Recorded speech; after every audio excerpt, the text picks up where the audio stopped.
Okay, OC Outdoors, Orange County Register columnist David Whiting has this information and more, and we're going to the Register building in Santa Ana. And hey, we haven't seen you in a couple of days. Like a day or two? Absolutely, that's right. Like the new look Register. Pardon? I like the new look Register. Oh, thank you. It's working out pretty well. We have a few calls today that we're trying to explain some things to readers, some of the changes, but we're forging ahead. Yep. Very good. There are a couple of deaths up in the mountain high area in San Gabriel Mountains, and yet there was one survivor. Talk about what happened with the avalanche. Well, the avalanche, one of the things that hasn't been reported actually is where the avalanche occurred was reported by most of the media as a remote back area of near Mountain High, near Wrightwood. Actually, where the avalanche occurred is outside of the formal ski area, but a very commonly used ravine for people to ski to their cars. The way it works is if you're up on a ridge, you go down a little bit outside of the ski area, you go down there.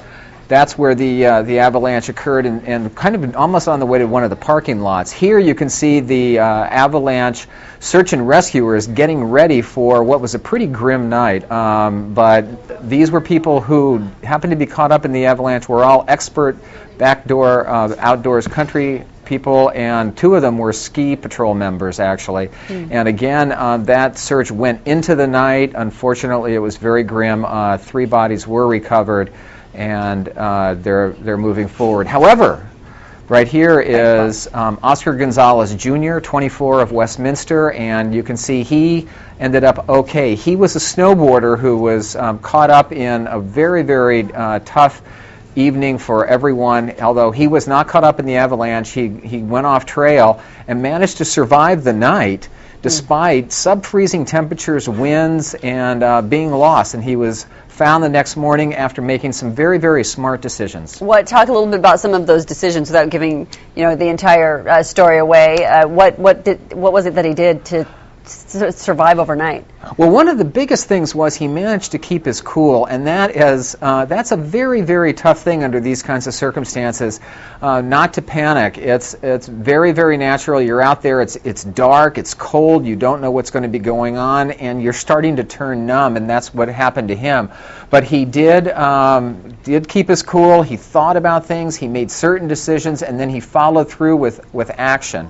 And those 3 steps: don't panic, make a decision, follow up with action. Those are the 3 things that have marked successful survivors over the years, from Shackleton earlier last century all the way up through the fellow Aaron Ralston, who ended up cutting off his hand a few years ago. Now, this was nowhere near as severe as that, but it could have been a lot worse off for Oscar. It could have ended up with frostbite and maybe even losing some digits there. So fortunately, he made the right decisions and managed to get himself out. Well, how prepared was he for something like this? He wasn't prepared at all. In fact, I would say that he was wearing all the wrong clothes. One of the tips that he has coming out for this is don't wear cotton. He had flannel pajama bottoms on underneath the snow pants. Nice and cozy at home, not so good when they get wet. In fact, cotton not only doesn't dry off, it kind of retains that cold. Polyester clothing tends to wick away moisture, so much more safe. He was wearing a t-shirt, long sleeve shirt, and a sweatshirt, all made out of cotton. But luckily, he was also had his gloves. They got one of the most amazing things that he thought of doing was using his gloves that were completely useless because they were so wet and cold to filter snow rather than eating mouthfuls of snow, which will drop your core body temperature by into dangerous double digits. Was he would take the snow, put it in the gloves, and then drink it from with dripping. So staying hydrated throughout the night, and that's a key part of surviving outdoors. We have about 30 seconds left. Has he had enough of that snowy outdoor stuff? What's next for him? Amazingly enough, he's going to Mammoth at the end of this month, but he's going to go up there with thermals, a helmet, and an avalanche beacon. Yeah. That's great. Thank you so much. And again, you can read the OC Outdoors column in the Orange County Register on Thursdays. Thanks, David.